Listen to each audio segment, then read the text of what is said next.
Good morning, everybody, and welcome back to a brand new landscape photography vlog. We are back here in Allegany State Park. I think it's just after 7 o'clock. It's like 7:10 or something like that. Sun's been up for a little bit. Can't really tell though because we've got some really dense low clouds, very overcast right now, kind of creating like a nice little soft box effect here, which I think is pretty perfect for being in the forest. Can't complain about that. But the main purpose, the main goal of today's outing, and I do apologize for the audio, I forgot to charge the receiver part of my mic, so hopefully this will do. But the main goal for this morning, this whole outing, was to come out and try to capture some fog. I drove through a ton of fog on the way down here, but of course as soon as I got down here, fog completely disappeared. Lots of really low clouds. Some of the hills around here, the tops of them were up into those low clouds. You couldn't see them, but no fog down here on the ground, which obviously sucks a little bit, but I did manage my expectations well. The whole drive down and all last night I just kept telling myself there's probably not going to be fog, but I'm still going to go anyways, just to obviously enjoy time out here, but to try to photograph again a lot of these awesome creek scenes here, especially the Bridal Falls, which I've already taken a few frames of, as you guys saw from the B-roll. And if I really like any of those shots, I'll throw them up on the screen, or I'll have already thrown them up on the screen for you guys to see. But I'm just kind of workshopping a few of the compositions I took the last time I was here, because I think they definitely could have been better. I definitely wasn't paying as close as attention to the framing as I should have last time, so I'm definitely making sure I fix and avoid those mistakes I made last time, specifically watching the corners and choosing what aspect ratio I want to crop in, and trying some landscape orientation too this time, as last time I only did portrait, which was a little bit of a mistake, but it is what it is. So came in hoping for fog, didn't get any, but we did get a lot of rain the past couple days, and I was hoping it would supercharge not only this waterfall over here, but a lot of these tributaries that feed down into Stoddard Creek that I did scout some really awesome compositions for the last time I was here. And I was walking by some of them on the way down here. They didn't look super juiced as I was hoping they would be, but I'm here anyways. I'm probably just gonna photograph them again and just compare them with last time. If there's even a little bit more flow, I'll probably be happy, but honestly, I'm probably not going to like them too much, and I'm probably just going to have to wait for some other opportunity to try to capture them how I'm envisioning in my head. But the other nice thing that we have going too is a lot of these trees seem to have their bark very well saturated right now because of all that rain, which I absolutely love. So maybe that'll help things pop a little bit more. But over back to my camera here, and I do apologize if it's hard to hear me with the waterfall in the background, but I've got a nice little landscape orientation here, which I will crop to a 16:9. And basically what I'm doing is placing that waterfall on the left third, and then using this grouping of hemlocks here on the right third. I still really like that diagonal play between the waterfall and this leaning hemlock tree, and then obviously the rapids on the bottom of the frame. The 16:9 will help crop out some of the brighter highlights up at the top, kind of allowing your eye to focus directly on the waterfall and all the other details like the trees and such. So far I'm liking that, but things could always change. And again, as you guys saw in the B-roll at the very beginning, I was down there getting some more intimate shots of the waterfall, so we'll see how those pan out. But my plan now is to walk back up trail and grab those two other creek scenes that I found, and we'll see what they look like. But yeah, today was really a lesson in managing expectations, because I just knew, I had a gut feeling that it was just too good to be true. Driving through all that fog, I'm like, what? It wouldn't be the first time that I've driven through a ton of fog, gotten my hopes up, and then as soon as I pull into the park, the fog just disappears. But it is what it is. Still happy to be out here, and we're gonna try and make the best of it.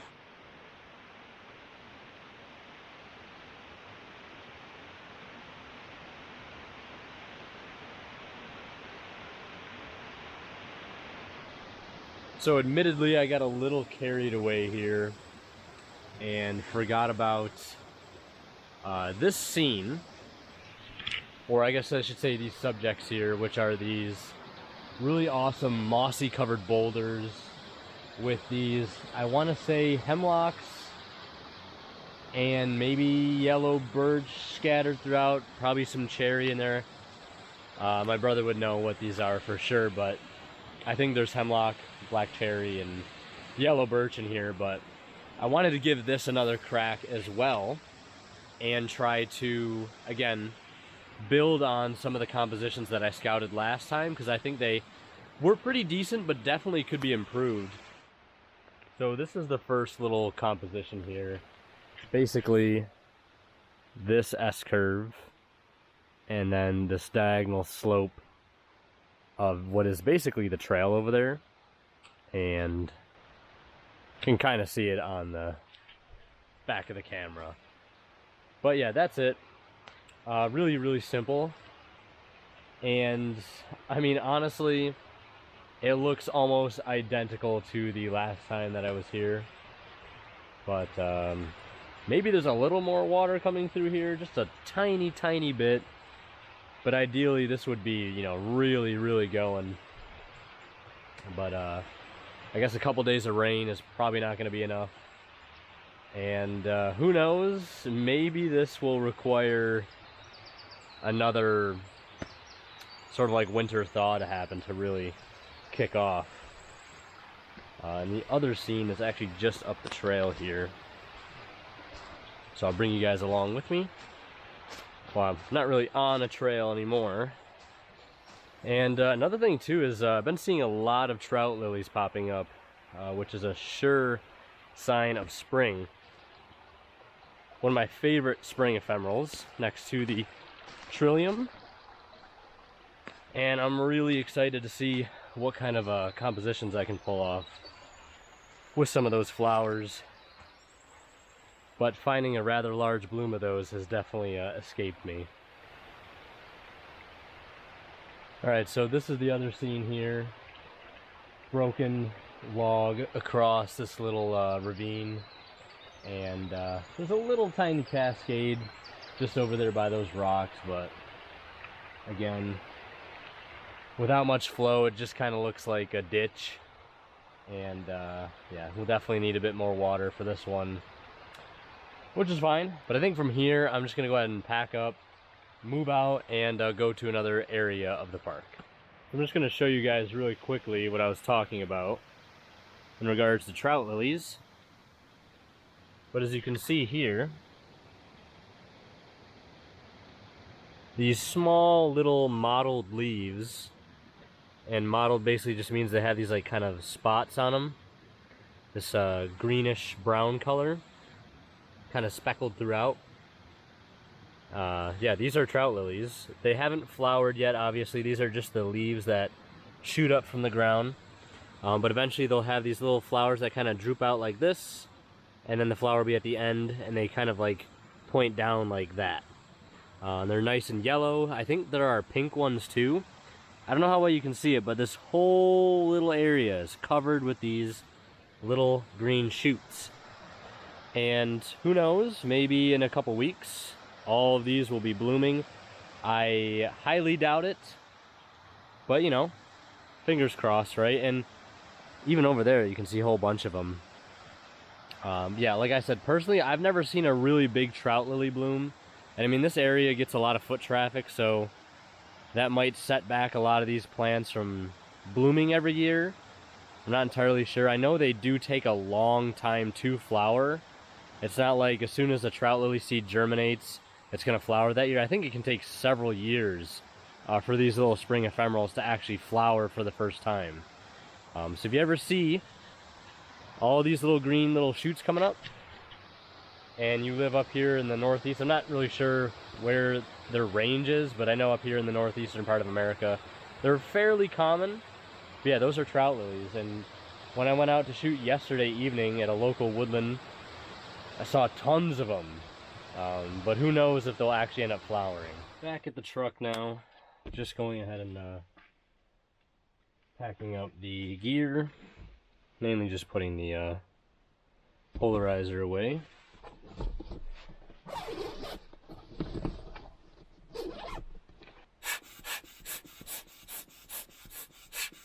Alright, I think that ought to be enough cleaning on that.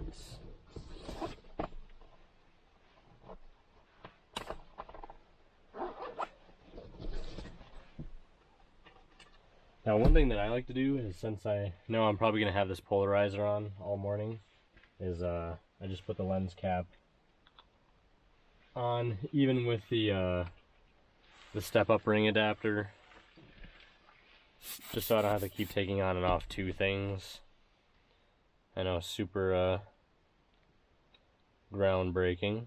Yeah, the other thing too that I don't really like about having to use an adapter ring for this, I mean, I like the filter a lot, but I have two different lenses. I have a 24-200 and a 24-70, and as most of you know, if you've been watching for a while, I've been using a 24-70 like exclusively, which has a 67mm thread, and my other lens has a 72mm thread. And I wanted to be able to use the polarizer on both lenses, and yeah, I'm kind of regretting not just buying a filter for this size, because I really haven't used that other lens. Because if I'm at 24mm, there's like the faintest little bit of vignette in the corners from having to use the magnetic ring and then the step-up ring and then the polarizer on top of that. It's a small price to pay. It's easy to crop out in pretty much all cases, but it's a little annoying. I probably should have just bought a 67mm thread at the end of the day, because I haven't used that 24-70, which the lens is probably higher quality in terms of glass. It's a f4 kit lens. I mean, it can't be that much better, but yeah, one little minor grievance I've noticed using this little system, I guess, on my camera, but it's not the end of the world. Oh, and the other thing that I dislike is the fact that I can't use my lens hood, which I think I might have talked about before, but I know Case sells like magnetic lens hoods, so I definitely need to get some of those as soon as possible. Because I really would like to start shooting more in the rain, because I have a decent enough rain cover for my camera, and the only thing that would get in the way is not having a lens hood. And I know they sell like big lens hoods, so that would do wonders at obviously keeping the lens dry. But I still have just yet to actually pull the trigger on one of those. If anybody has any experience using any of those Case magnetic lens hoods, feel free to leave your experience with those, whether good or bad, down in the comments below. Be much appreciated. I'm currently correcting a mistake that I made yesterday, I guess, and that's to not charge the receiver for my DJI mic. So I'm charging that now. Let it charge up a little bit, so hopefully the rest of this vlog can have somewhat decent audio. But right now it is almost 8 o'clock. Sun's probably been up for about 30-40 minutes or so, right? And I'm just gonna sit here, finish the rest of me beverage, and decide where to go, because I had plans if it was foggy. First one was to come here, and I think I already said the second one was to go to those wetlands that we scouted last time, but obviously that's changed. So my theory, and this has happened before here, is that if we have really, really low hanging clouds, which we do, the idea is to go up into the hills. And there's a few spots where I can go. I can go to Thunder Rocks, or I can go to the very southern end of the park, which seems to be, from my experience, a little bit higher in elevation, up near the Bear Caves and Science Lake and so on and so forth. So I might try those areas. Maybe I'll get high enough into those low-hanging clouds to maybe to get a little bit of atmosphere. But again, I am not hopeful for too much. Might just go into scouting mode and check out the other half of an area that was very similar to where we were last time. Another dirt road that kind of goes through a nice section of wilderness. So I might check out the other half of that because I haven't seen it yet. And I can actually drive the truck down that road now, which is the last few times I haven't been able to because the road has been closed to normal traffic outside of snowmobiles. So, yeah, that's the plan. And hopefully we'll make some new discoveries today, or hopefully we find that elusive fog somewhere.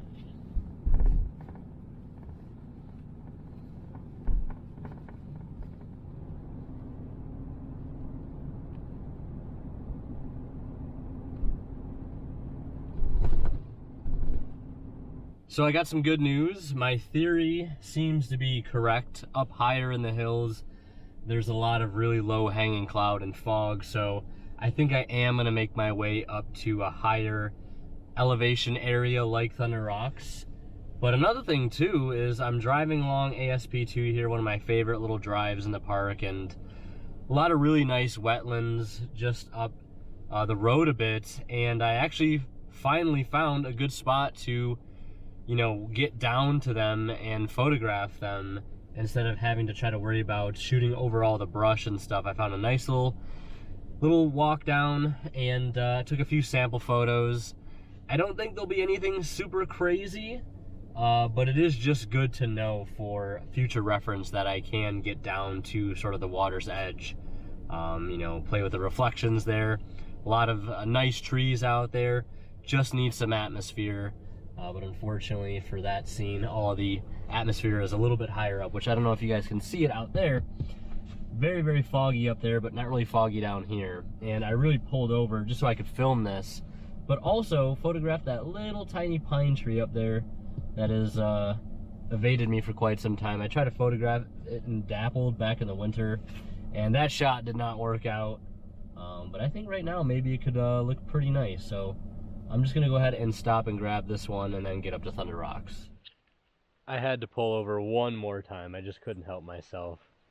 That tree out there with the dark, like, tipped branches. I don't know how well you guys can see it, but it's like right around there. That is like one of my favorite trees in the entire park, and we've got this like very dreamy backdrop. So I just threw on the 600 and grabbed a few frames. Of course, I'll share any if I deem it worthy. Oh, it's just gorgeous out here, man. Beautiful. My attitude has definitely turned around a little bit, I will say that. And I'm glad. Oh, there's just so many good roadside scenes, man. I've had to stop and back up twice now. Love it. Love it. Alright, so we are on our way up to Thunder Rocks now, and as I was hoping, and as I expected, there is fog up here. Not quite at ground level, but you can definitely see it up in the canopy quite a bit. And everything is just very lush and vibrant after the rain. And I'm really just focusing on some of these really gnarly looking trees that are up on this bank here. And got the tripod set up down here. And we'll just see how this one will turn out. I have a tendency when photographing a tree or trees, like I have this really awesome looking tree, center of my frame, and I just have this like innate habit of like trying to include another tree, like on the right third or the left third of it, instead of oftentimes just like focusing in on that tree itself, and then see where sort of the composition takes me from there. And I feel like sometimes it's just me trying to like force a composition that isn't necessarily there. I hear a car. So after moving the truck out of the way because there was another car that was coming up here, I ended up, I think, improving on this composition here of these trees on the roadside. And I don't know why I didn't do this first. Again, maybe it's a little bit of a case of tunnel vision. But I decided just to include all 3 of these trees together, and I think they look really, really great together. The tree on the left kind of leans towards the center, and the tree on the right kind of leans in towards the center as well. And yeah, I think it could work. I think it could work maybe as a 16:9, or just possibly work fine as is. I'm at f16. I probably don't need to be at ISO 1600 anymore. I could probably just go down to ISO 100 for this. Yeah. I'm at f16 because these guys are kind of spaced apart pretty far. Some really close elements in the foreground and some really distant elements in the background. But I'm going to do a couple at f11 and, well, one at f11 and a couple at f16, just in case I don't really need the f16. I have a bit sharper f11 to kind of work with. But yeah. Why is that not?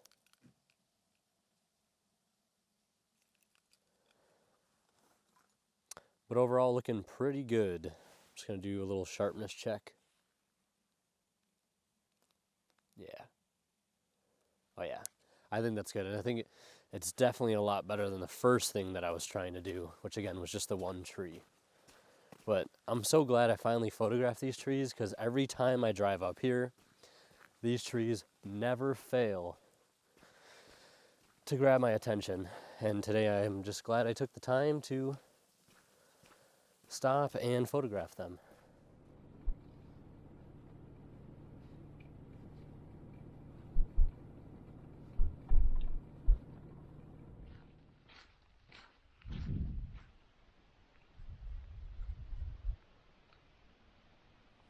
Now, I stopped here specifically because there is a composition that I saw the last time I was here, which I think was like March 26th to the 27th. And it's just right off the side of this road here. And it is this, I'm not sure what type of tree it is, actually. The bark is so aggressively covered with moss. But as you can see, it has suffered a really bad break. And it is just like in this nice little opening here, surrounded by these beech trees that are still holding on to some of their leaves. And it's almost like these trees are kind of like mourning the loss of this smaller tree, especially these big white pines here. Really, really tall white pine. And you can tell it's been hit by the pine weevil because it splits at various different points. White pines are normally notorious for growing like super straight and very, very tall. Some of the tallest trees we've had here in the United States have been white pines before they were logged, unfortunately. But now the introduction of this invasive pine beetle, I forget the exact name, but it basically bores into some of these young saplings and it hits the leader branch and causes them to split in two, which can drastically shorten the lifespan of these really majestic trees. It's unfortunate, but at the same time, it makes it really easy to identify a white pine. If you see, your typical pine boughs, and then it splits at a random point, or maybe it splits multiple times, it's kind of how you'll know it's a white pine. And you'll be pretty hard pressed to find one that doesn't have that forking. So excited to finally get this one.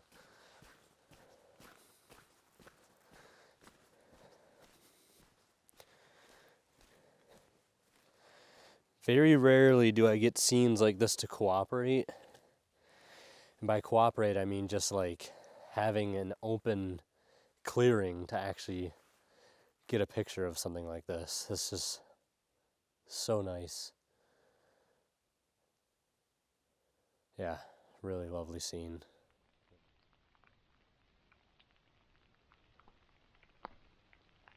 Alright, so the weirdest thing is happening right now, where I hear raindrops, like, coming from over there.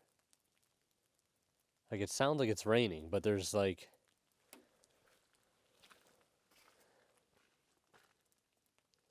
the truck is dry. I mean, you would hear the raindrops. I mean, occasionally I just had one hit my head, one hit the truck, one the front of the truck. But it's not, it's so weird. It's like only raining when I start to walk under these trees, and now it's raining. I mean, I don't even think it's rain. I think it's just these trees are so saturated with condensation that they're just dripping water down onto me. It's like the weirdest thing. It's like I got out and I'm like, it sounds like it's raining, but there's no rain falling. What is going on? That's really, really strange. Never experienced that before. I mean, like, we're literally up in a cloud right now, probably. But we are up at Thunder Rocks now, and I'm excited to see what we have in store for us up here. Lots of fog, definitely is, for sure. And that other vehicle over there is actually, I think, some mountain bikers.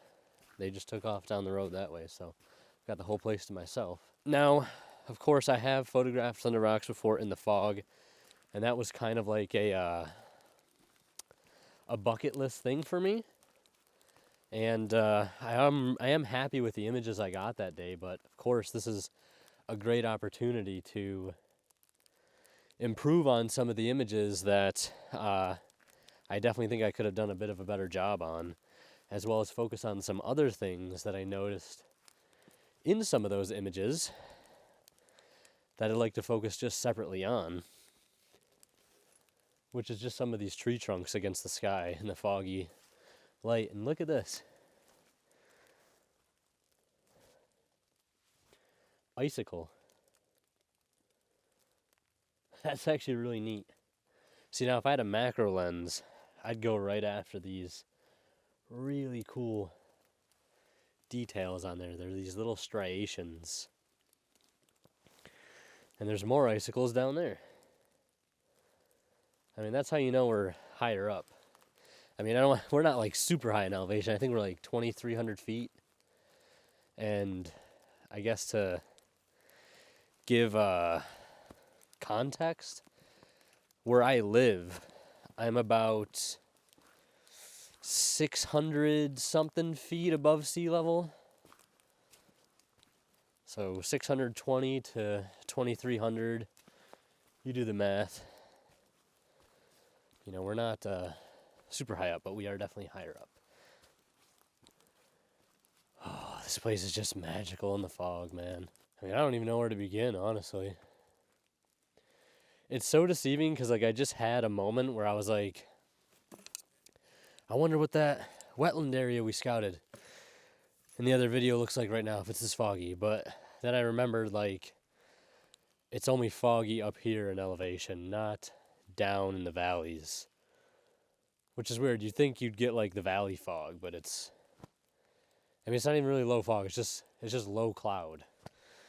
So I got to keep remembering that. So one of the other scenes that I really wanted to take another stab at was actually this guy here. Now, back in November, I think it was, I tried to photograph the whole rock. And what I ended up doing was cropping it to a square from about the center over. And now I think I just want to retake the shot in these conditions now and see how it looks. So I'm going to go grab my tripod and set up. And then I'm probably going to head further that way. And I'm basically going to try to explore like that side of this area. And then maybe I'll circle back over there to kind of finish things up. So I've made my way over to the far end of Thunder Rocks. And this is a spot I didn't get to spend too much time in the last time I was here when it was super foggy. Obviously there was that mad dash with the light. I don't think we'll have that today, which is good because it allows me to like slow down and focus a little bit. But I have stumbled across this scene here in the background, which was basically this tree this Y-shaped tree, V-shaped tree, that boulder, and then that tree right there that's going up. It's like forked as well. I really like it. I can get it at about 24 to 30 millimeters.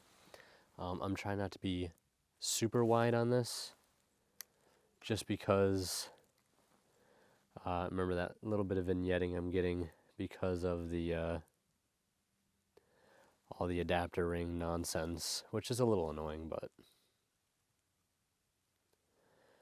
nothing that can't be fixed either in post or just with a little tiny zoom in, which I am going to try to re-get the wider one to include the other tree, but I'm going to back up a little bit so I don't have to be super wide. Quite like this one, and there's a whole host of trees in the background there that are just like looming in the center of the frame, like these dark shadowy figures just sitting right there in the center of the frame. I was wrong. There was actually 2 other people over there. I don't know where they came from.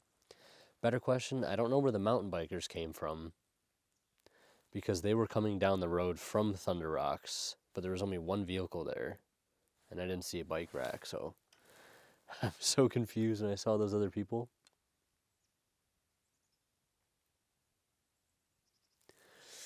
Yeah, this is like, this is a winner right here, man. I also took a little bark abstract, which this should be rotated 90 degrees clockwise. I don't know why I tried to show you guys that on the back of the screen. It never works, but yeah, that is just cool. That's a cool scene.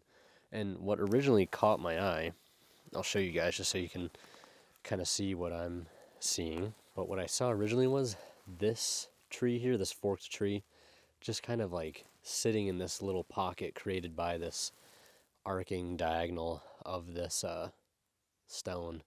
And then I had when I turned the camera on, I was at 24 millimeters, so naturally this was in it too, and it just, everything just came together one by one. And that's how it is sometimes. Like, you notice one thing, and then, you know, if you're taking your time, which ideally you should be, and there's always exceptions to that. Sometimes you don't have time to think necessarily. You just got to act on a gut feeling, but it's basically seeing one thing and then staying around long enough to realize what in the, you know, close proximity I can add to like build onto the composition to make it that much better. Now, of course, I could have just photographed that, right, and left it, but I think adding all those elements in is really what makes it magical.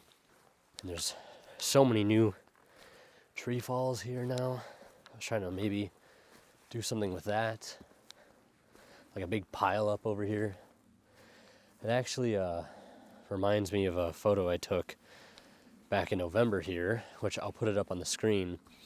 That scene has drastically changed since then because of all of this new tree fall. And I mean, there's a lot. Like, there's like 3 or 4 new downed trees. All I assume are just blowdowns from winter storms. And I imagine being up here, it's pretty unforgiving for a lot of these trees. It's probably why there maybe aren't so many big trees up here, is because just the wind? I mean, I don't know. Maybe the boulders have something to do with it. Trees can't grow super close together, so they're a little bit more vulnerable. I just heard the worst thing I could have heard. Other people. Specifically, the screaming and crying of a young child. Which is unfortunate. I mean, it's so silent up here, you can hear that stuff for a long way. But maybe that means it's time I get out of here. Now, obviously, I know it's not like this place belongs to me, but I just obviously enjoy the time alone. But, yeah, they're over near the entrance, so maybe I'll just kind of hide out over here. And maybe take this composition right here. So I realize I've been here about 2 hours now, and the crowds have cleared out, which is nice, but I'm also clearing out because I would like to see if another part of the park is like this. I wouldn't mind staying in another area like this for another couple hours. I'm not expecting it to be like this in the other 2 locations I have planned. Hopefully it will be, but if not, then I'm probably going to be making my way out of here pretty soon, which is crazy to think because like I've been waiting for conditions like this for so long, but can't stay here forever, you know? That's always the dilemma I have. And plus, this area is pretty small in the grand scheme of things. So, who knows? Maybe leaving will prove to be fruitful. If not, I can, of course, always come back. It's not like this place is going anywhere, so. All right, so left Thunder Rocks a little while ago, and now back out in that same area of the park, driving down another dirt road. Different than the one we were on last time. This one will eventually meet up with the other one. But I have never seen the other half of this this road, and according to Google Maps, there may or may not be a nice vantage point just beyond where I turned around the last couple times. So hopefully it's promising. If not, it's no big deal because I'll probably just drive this road back maybe and stop for one more roadside scene. And then I'll probably be done for the day. I mean, it's already been a pretty productive day so far, I will say. Things, I'll admit, like things were looking a little grim. Definitely down on my my spirits when I first showed up. Obviously, not being any fog, and you know, I always say, and I mean every photographer always says this: manage your expectations, which I think I did decently well. But you know, paid off in the end, right? So grateful for that, and now just some bonus scouting material right now. Oh, yeah, that reminds me. Speaking of scouting, just after I left Thunder Rocks, pulling down the main road, I pulled over and walked into the woods a little bit and messed around with some ICM, as well as took just a few regular snaps. But I think those could be pretty promising. I've been really wanting to do, that's a neat little scene right there. Neat little creek meander. Everything's just so mossy and green and lush, and I love it. Especially when you have these like darker greens and these tans and oranges. But anyways, if I really like that picture, I'll throw it up on the screen. Unless I want to keep it private if I really, really, really like it. But yeah, I've been wanting to do that. I've had this like idea in my head of trying to do some ICM, particularly like woodland ICM. And I guess that kind of continues on with the idea of practicing more abstract stuff for the spring season. So yeah, that was fun. I'm glad I finally gave myself the opportunity to do that because I was trying to at Thunder Rocks and I didn't really see a spot that like really worked for that. But that spot, like just outside of Thunder Rocks, just down the road a bit, I think that worked pretty good. What I am going to do, though, and I do this a lot, anytime I see a roadside scene like this, if I can, obviously,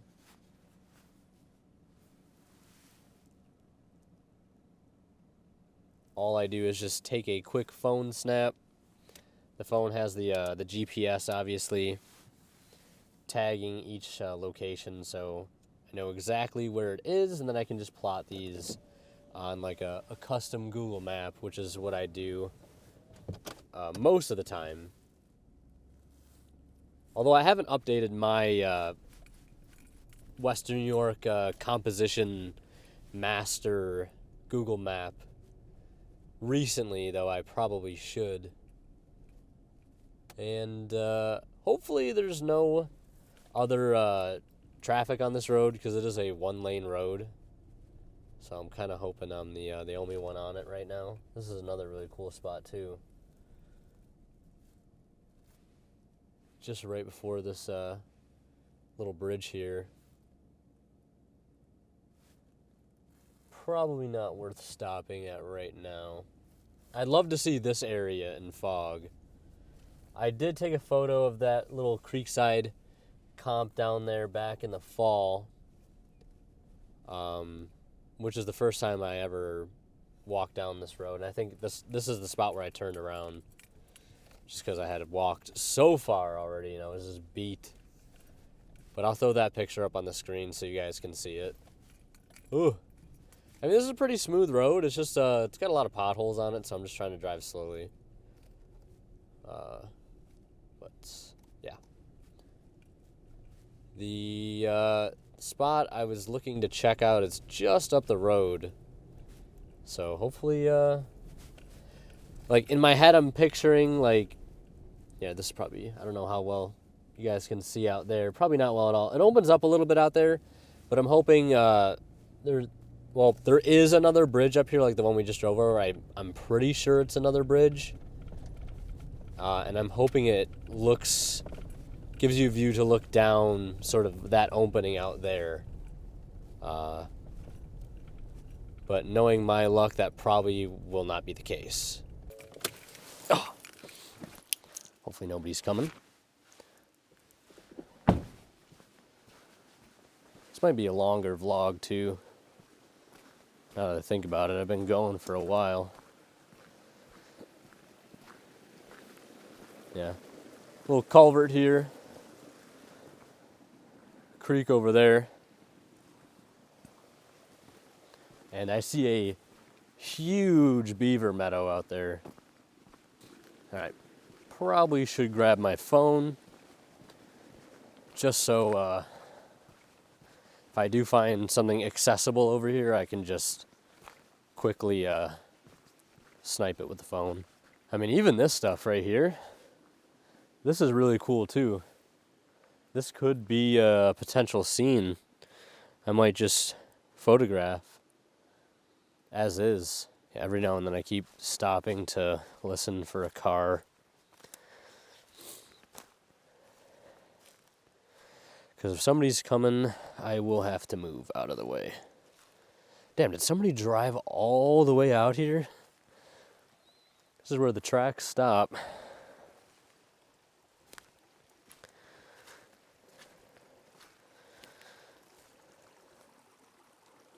Hoo hoo hoo. Likey likey. Me liking what I'm seeing. Ooh. Everything is nice and flat still, too.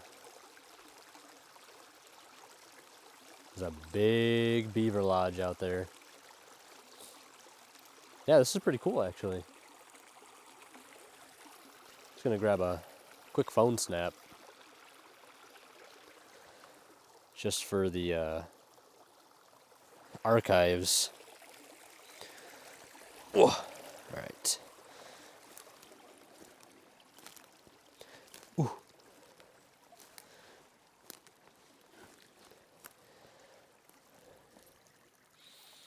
Definitely keeping an eye on the pant legs, that's for sure.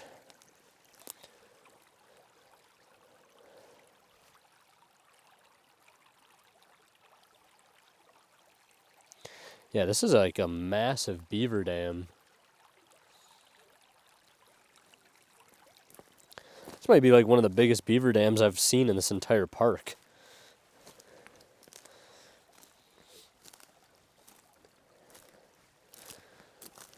Yeah. And just for scale, you can see here, this is probably like a milkweed stalk, or, I mean, honestly, I don't know. Milkweed or goldenrod. And yeah, there's goldenrod right there. And you can see how tall it is. It's about as tall as me. That one's a little taller than me. I'm about like 5'6", 5'7", kind of short, but you get the gist. I see a fresh footprint there. I don't know how fresh it is, but fresh enough. But yeah, back to what I was saying about the stalks. You know, come summertime, this will not be accessible.